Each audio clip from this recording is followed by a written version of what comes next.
I don't know that I've ever worked on something that became such a moving target of a story to tell. Initially, when Natalia and I spoke about doing a video for the nonprofit, our interest was in elevating the stories of men that were in reentry and recovery, and it became apparent really quickly that there was a much bigger story to be told. All I knew was Cheryl worked with Writers Without Margins, and these guys that were recovering addicts and formerly incarcerated were in a writing workshop, kind of rehabilitating themselves and coming back. We like to talk about mass incarceration, we like to talk about racial inequality, and we like to talk about wealth disparity and addiction, as long as we can be experts. But the truth is, a lot of the people leading this conversation are not experts.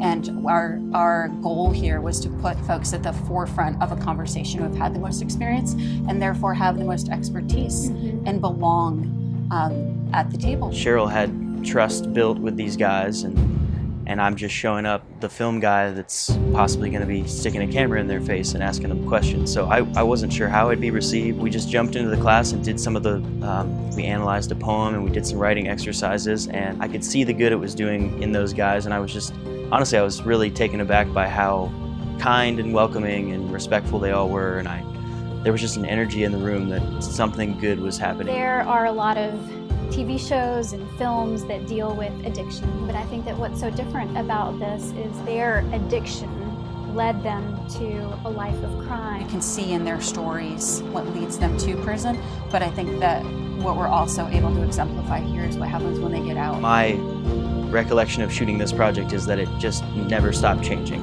And when we first came in that first day at the writer's workshop, I thought it was one thing, and we'd film for a week and we'd kind of show the work being done, and then that would be the story. And you know, what we realized is that it's constantly evolving, and these guys are in a process. Their lives are changing day to day and week to week, and really the curtain kind of got pulled back, and I saw, and we all saw, the uphill battle that they all have just to come back to normal life. That's what led us to kind of following these guys for 6 months and really showing, okay, so that you made the mistakes, fallen into bad circumstances, but how do you get back now?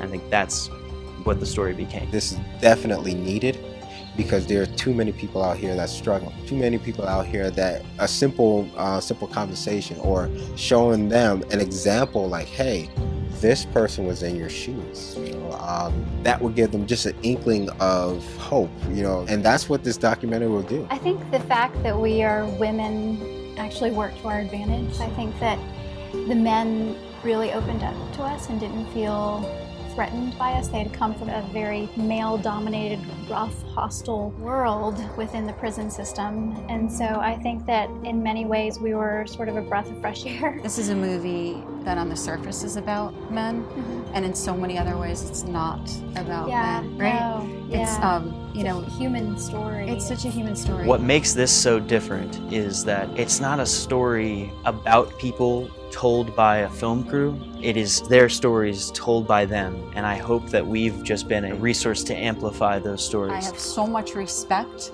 for the response and the commitment that these guys have. This documentary would definitely say, hey, these guys, look at these guys.